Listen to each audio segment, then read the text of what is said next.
You're listening to Tehachapod with Key Budge, Corey Costello, and Greg Garrett. It's Tehachapod time. Key Budge, Greg Garrett today. Corey is in a meeting today. He's in a meeting. It seems like at some point the three of us are going to have to get back in the room. But we're really doing a great job, I believe, keeping the city running and podcasting at the same time. It's funny Sneaking because away. Each of the last few episodes, and I guess we go back, a couple of weeks with Corey was on vacation. Mm-hmm. So it was you and I.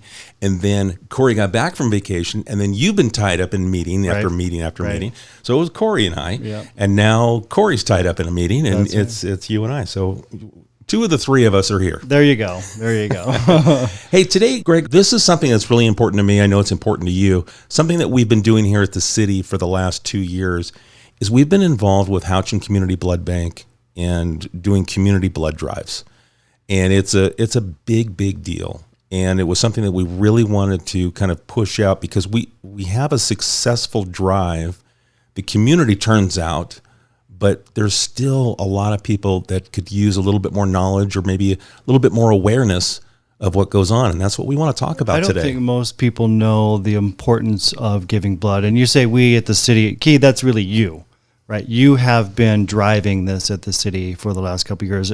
I'm looking behind you. You just received a plaque for a 1 gallon club. That's a lot of blood, right? And so you have been heading this. You have been pushing it. You've been collaborating with the Parks District, collaborating with Adventist Hospital, Christina Scrivener, many other partners that we have. But at the city, it's been you. Well, without the community support, it doesn't matter. Right. If the community doesn't turn out, these drives are not successful. So, yeah, I'm a little bit of a conduit. There you go. Make And it happen. Tehachapi is such a giving community It also. is. And I'm excited to talk to Rachel today about Houchin.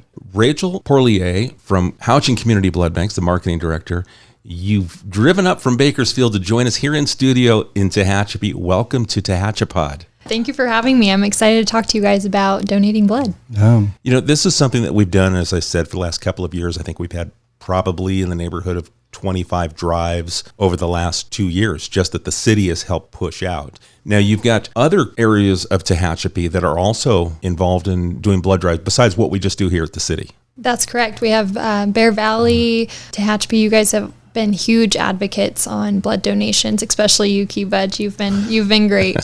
Well, and I know Stallion Springs has a drive, and then our own Miss Tiffany Ray, Miss United States, right? She hosts a drive. It's Crown for a Cause, or is that what it is? Yeah, that's what she calls it. It's Crown for a Cause, and she started actually hosting blood drives in our Santa Clarita area as well. Oh, fantastic! Good for her.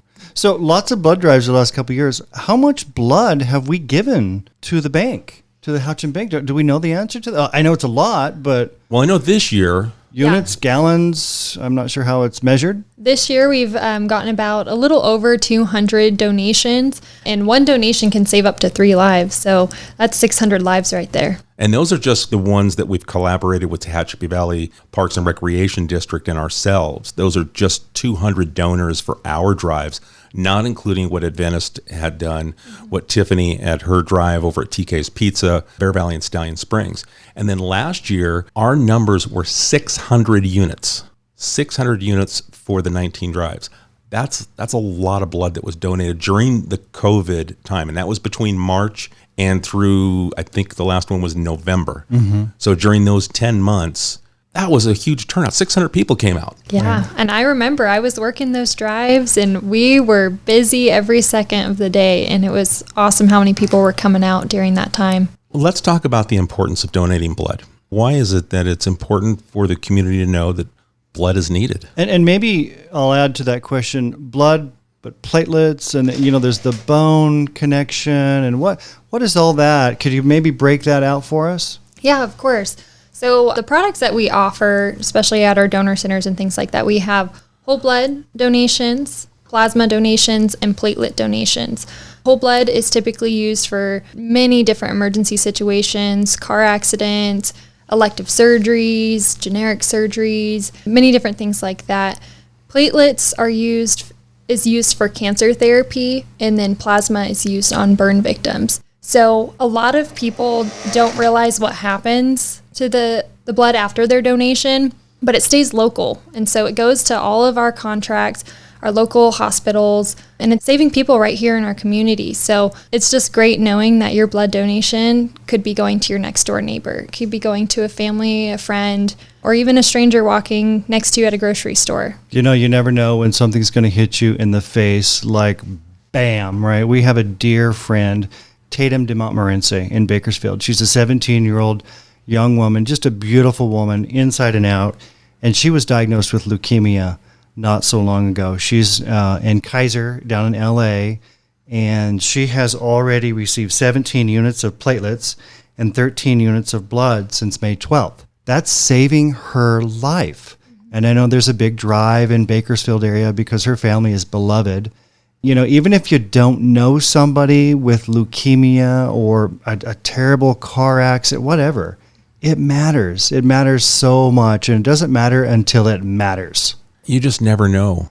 You never know what tomorrow brings. You don't know what this afternoon is going to bring. Mm-hmm. You're able to put a name and a face to it for yourself. We had talked about this prior to recording. As you just started to talk about her journey, Rachel knew exactly who it was. Mm-hmm. Mm-hmm. And the amazing thing is those people that are in the need, they're not a number to you. Nope. At Houchin, it goes much deeper. Well, Tatum is a senior at Liberty High School, and she's laying in a hospital bed in LA, fighting cancer, fighting for her life. That really, if that doesn't hit your heart, then something's wrong. And so giving blood is giving life. That's one reason why I have this job and why I do what I do, is because I get to meet families like this, and I get to see successful stories out of it. And I've been in close contact with Tatum's mom, and she has the best heart and wants to help out her daughter, of course, but also wants to help out other people that are suffering from certain diseases or car accidents. So they've been really great, and that just shows you really how much your donation helps. And well, Tatum's a perfect example. She is. And I think God does things for a purpose. There's an absolute purpose in everything, the good and the bad. And Tatum's condition has brought such awareness in the Bakersfield Tehachapi area that I think it's causing more people to pause, to donate blood, to hug their friends and family, to love one another, you know. Yeah, and then once you get opened up to that, and if you have that connection and know someone that needs, I think then if you can try and make it a goal to continue that beyond the need of that loved one, that family member or friend that you know that needs it. And if you're able to stay on a regular cycle, you know, because you never know who the next person is. You know, like you said, it might be someone that you pass in the grocery store. It's easy to do. And I think, you know, I gave blood a couple of times prior to us launching this relationship that we have with Houchin Community Blood Bank. But now it's like, no, I make sure that I know exactly when the drive is. I know that when my 56 days are, so that way I can make sure I get signed up on the next drive. And then if we have platelets offered, I know that I can do that. I make sure that that I'm not taking aspirin, you know, a few days before, and these little things that you maybe don't think about. Now I just kind of build it right into my regiment of being prepared to donate your blood. Routine. So we talked about why donate blood, right? Saving lives. Well, who can donate? What ages? Maybe some details for the listeners about donating blood. What's the criteria? Yeah, so you can be as young as 16 years old as long as you have a parental consent, which can be found on our website. 17-year-olds do not need a permission slip, and then you could be 99 years old and you can still donate as long as you're healthy and well. Key, I can see you donating when you're 99. You will. I guarantee it. Right now, this is just a part of who I am. I want to be able to make sure that I'm, you know, donating blood, 6 times a year. Mm-hmm. It was nice to receive the 1 gallon license plate. And then I talked to Christina Scrivener, who's in the 8 gallon club. 8 gallon. How much blood do you have in your body? It depends on the size of the person, but typically about 10 pints of blood. 10 pints. So is there's 4 pints in a...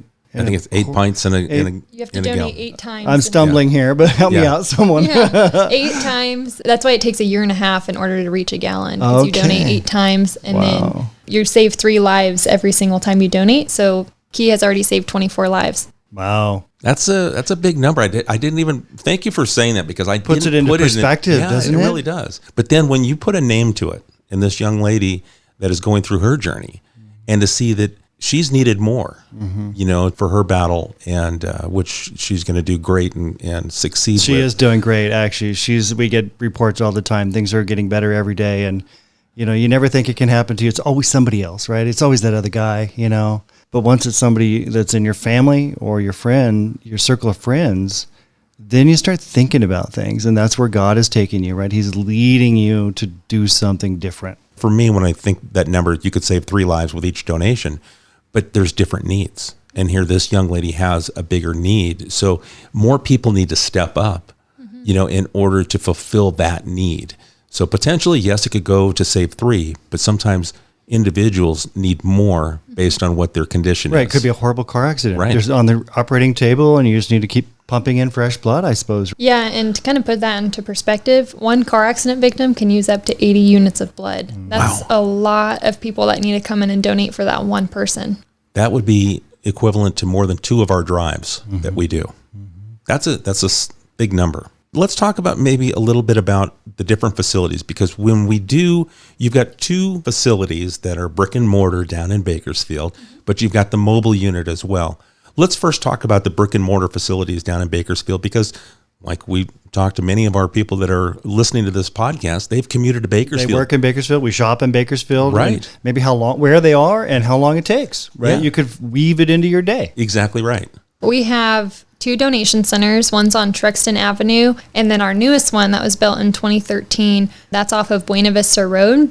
Both facilities are great, but the one on Bolthouse Drive, also Buena Vista Road, it's huge. So I always recommend, if you want to go to one of the donor centers, look at that one first. And then our Truxton one has a beautiful mural that one of our phlebotomists painted that is also really cool to see. And you can donate whole blood, platelets, and plasma at those 2 donation centers as well. And so when you say whole blood, platelets, and plasma, that's still just a needle in your arm and pulling out blood, right? You're not doing something different. Yeah, right? For the layman, for me, maybe. Right. Yeah. The only thing different is the time. And the process is a little bit different for platelets and plasma because you're using a different machine. Whole blood, we say, typically takes about 45 minutes to an hour, depending on the weight and the screening factors and things like that. Platelets is about the longest process. We usually say to put about 2 to 2.5 hours of your time. But we do, at our donation centers, we have TVs, so you can watch a Netflix movie, and it'll help the time go by fast. And then plasma is a little bit of a shorter time, probably still about 2 hours or so. Sometimes that 2.5 hours is getting from Bakersfield to Tehachapi because of the trucks on 58. But that's another show. Yeah, right? That's another show. we did, because of Highway 58, you guys weren't able to make it up for one drive because we had, I don't know if it was snow or... Right, but then you have the mobile units that come to town, right? So we can exclude the day in Bakersfield because it's hotter, typically 15 degrees hotter. And if you don't want to go down there, don't need to go down there, we have the mobile unit that comes to Tehachapi on a very regular basis. Makes it convenient. Yeah, let's talk about the mobile units, because that is something that obviously that's what comes to Tehachapi. You've got a fleet and you're able to staff it, and it's comfortable. And let's talk about those buses that are, the heartbeat really of these mobile drives. We're celebrating our 70th year anniversary this year. Since 1951. We didn't have mobiles. We had one donation center, and we've expanded and we've come a long way as of today. So these mobiles, it's great. It's convenient opportunities, especially for people who live really busy lives and can't make it to our donation centers. And if you haven't been on it, it's a really cool setup inside. We have our screening rooms, which is toward the back of the bus. And then we have, depending on what bus is being used, different donation chairs. And it's you just go in and you go out and you save lives along the way. I know we still are dealing with COVID, but if somebody wanted to get a little more comfortable with the mobile unit, just come see it. Is that possible? I would say if they wanted to stop by at one of our mobile drives that we had, right, we shouldn't have any There's problems some anxiety. showing them. Yeah. And then also with COVID, what if you've been tested positive for COVID or you've had COVID in the past? Could you still donate blood? Yes. Let's say somebody had COVID right now. We say that they have to be symptom-free for 14 consecutive days, and that includes loss of taste and smell. So if you still don't have your smell back, unfortunately, you can't donate. And then as those that have had COVID in the past, as long as they're feeling healthy and well and no longer have COVID, then they're okay to donate. And then actually for vaccinations, you can donate right away as long as you're feeling healthy and well and aren't experiencing any ill-like symptoms. Good to know. And then you guys go through, you have an entire cleaning process too that goes through inside the mobile units with the whole COVID protocol. So can you expand on that a little bit? Yes, we're very sterile. It starts at our registration, right when you check in. We typically have a table outside. We wipe down all of our educational material. We wipe down the tablets if you use those. We even wipe the door handles. And then after anybody's in the screening room or on a donation chair, we're always making sure we're wiping those down. And the nice thing is that when you go through the process and you get checked in and they take your blood pressure and check your temperature and you're heading to your area where you're going to donate, left arm or right arm? Well, it's been left arm last few times. Okay, let's have this seat, because they're set up so that way the blood can be taken, and left arm or right arm for your preference, for your comfort. And it's pretty cool the way it's set up, and you just sit back and it takes minutes. And if you want to save time, we talk about 45 minutes average time for whole blood, especially if you come to a mobile drive, you can go online and fill out the donor questionnaire ahead of time. Yeah, I can just walk through the whole process too. Yeah, let's do it. do. Yeah, so it starts off with registration. You have to have a photo ID or a license. It has to have your birthday and a picture of you on it. And then we always recommend people to fill out their donor questionnaire ahead of time. It's about 45 questions. Seems like a lot, but it goes by fast. And that's just some health and safety questions that we ask. You can fill that out online at hcbb.com, and then just make sure you have that scan code available when you arrive at the mobile. And then you'll go into our screening room. They'll check out your hemoglobin, which is also iron, check your temperature, your blood pressure, ask you a couple more questions, confidential questions. If you pass your iron and other factors, then you'll be moved over to the donation chair. And just like he said, that's the fastest part. It takes about 8 to 10 minutes. And if you want to speed that process up as well, I always recommend to have a lot of fluids, drink plenty of water, and eat some nutritious meals beforehand. And then afterwards, you get a snack and some more fluids, and you're good to go. I've noticed that the more that I make sure I drink a couple bottles of water before I go, man, it just, all of a sudden I turn around and I go, it's done? You're leaking blood almost at that point. Yeah, right? you're just pushing it out, and you're filling it up so quickly. And the staff is so friendly. I got to give compliments to the staff that come out, because it's a nonstop, especially at our events. We have a lot of people that come, and they move as fast as they can to get everyone situated through the process and then to the donation point. And staff, they say, hey, what kind of music you want to listen to? And it was like, well, hey, I'm happy with the country music you got playing right now. Okay, good. It's that kind of relationship that you start to develop with staff, and that, they look at you as, as we mentioned earlier, you knew who Greg was talking about with just knowing the level of the patients, the clients that are in need. Well, right away she said, is her mom Naomi? And I said, yes, it is. And, I mean, that to me is just, you're not a number. Yeah. So you've got a face, you have an identity. Houchin recognizes that. It's a personal experience. And I have a question. So we're talking about people donating blood. What about the individual receiving the blood? How do you screen the blood so that you know that you're getting a clean unit of blood? I don't think the person that's getting the blood is necessarily listening to this podcast. Maybe it's the guy that we're trying to reach, hey, we're promoting the fact that you should give blood. But what about the guy getting the blood? Yeah, so what happens after your donation, it'll go back into our lab. And once it goes from our lab, it'll go to manufacturing. So our lab will collect samples. You'll typically get tube samples collected during your donation, and those are what is used to test for infectious diseases, and that is HIV, AIDS, and then a couple other diseases that it tests. It's about 12 to 13 things that we're testing for. And so if it passes all of that, it'll be then moved to our manufacturing department. They'll do some filtration processes, filter out white blood cells depending on what product is being donated. And then once it goes from there, it's prepared to be put into our refrigerators or our freezers, and it's ready to go for the hospitals and will be distributed by our team to drive. So how long does that process take? So once you give blood, then how many hours or days until it's ready to be used? Typically, it depends on what type of product, but it can be up to 24 hours or so.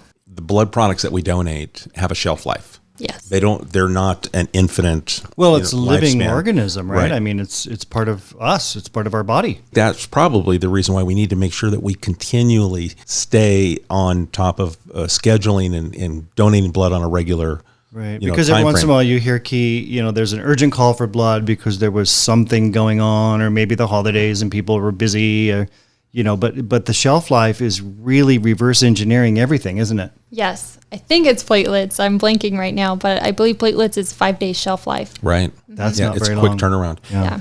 I got a chance to tour the backside of the Bolthouse lab. It's amazing. You have no idea. If you ever want that, Greg, we'll make sure that I'm sure that I'll Rachel. give you a That'd be VIP great. tour if you It's- want. I'll give you a tour of City Hall. Yeah, actually, you've seen it. You came in here and that's it. This is a science laboratory, clean rooms. It's just amazing. Once you see the product, once it's left my arm, what it goes through, how precious it's handled. This is precious cargo along the way, and it's treated as such. And the facility there is just state of the art, which More is precious than gold. I mean, let's be honest. Life is more precious than any precious material that man has said this is precious, right? Gold and diamonds. Life is more precious. Say one of our team members actually said this quote the other day, and they said, "Giving 1 hour of your time can make a lifetime for somebody else." amen. Wow. I want to go back to platelets because I've donated platelets once, and it's something that we want to start to do again on a mobile basis, a part of the Tehachapi drives. And talking with Lisa down at your headquarters, is that something that we want to approach? Where are we at with that? Do you know if we're getting close to being able to add platelets back to our drives?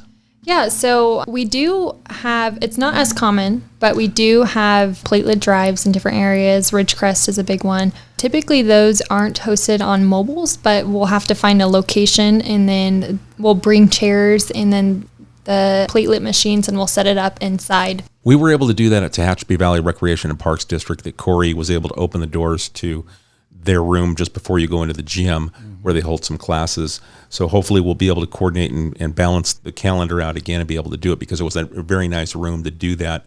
I think we were able to put 4 beds up and donate platelets. But Yeah, Corey Torres and the Parks District, they've been incredibly helpful throughout this pandemic and throughout the blood drives and all different things. So it's a great partnership. And working with them has been nice because his entire staff, with Ashley and everyone involved, they've all helped at one point or another, whether it's opening the doors and unlocking so that we have access to the things that Houchin needs. But we wouldn't be able to do it unless we had this partnership.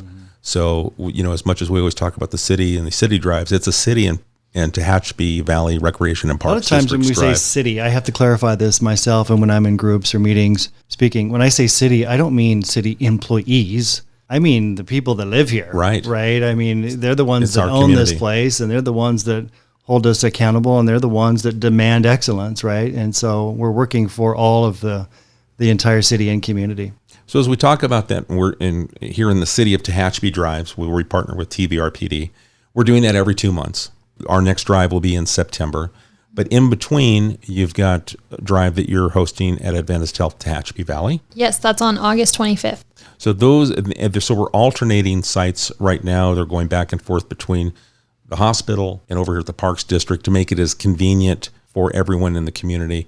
Plus, you're able to rotate in. Tiffany's drives over at TK's Pizza. And I think that was kind of cool because, Tyler and the crew at TK's, they'll donate some cheese bread or something like that to kind of have an incentive if you want to go over to TK's. Another very generous community partner, right? If you ask Tyler for something, you don't even have Right. to ask. He just donates. Yes. So Tiffany's been able to do that for the last several months, maybe almost a year of drives. And then I know Bear Valley and Stallion Springs too. So we've got a lot of drives that are here. Whichever one that happens to work for you, fit it into your schedule. I urge you to try and do that, or at least come out and experience it. If you're that needle, there are people that don't like the needle. Is there anything to get past that quick fear, or things that maybe they recommend to folks that say, I'm just, the needle gets me a little bit I always stressed? just look away. Yeah.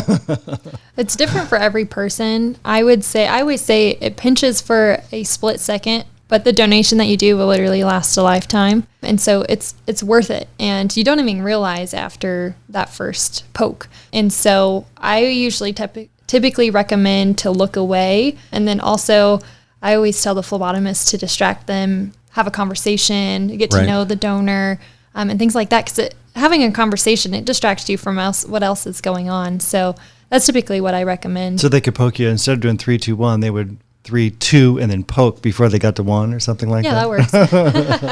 Do you have any stories that you can tell us that you've come back from? We've got a personal story that's taking place right now. As we look back over your past years with Houchin, is there anything that sticks out that you maybe not mention names, but you can kind of relate to a story that where our listeners might relate to? That's tough, Key. I don't know if I were Rachel, if I could answer that, because I'm sure there are many. I'm sure there and are. Hopefully they're all good stories. There are many, many. And that's why I said at the beginning of this podcast that I love what I do. And so many people have made me cry because of their testimonials. One that always comes to my mind is her husband. She's a donor, and so is her kids. Her husband was diagnosed with COVID March of 2020. He was sent to the hospital, was in the hospital for 4 months.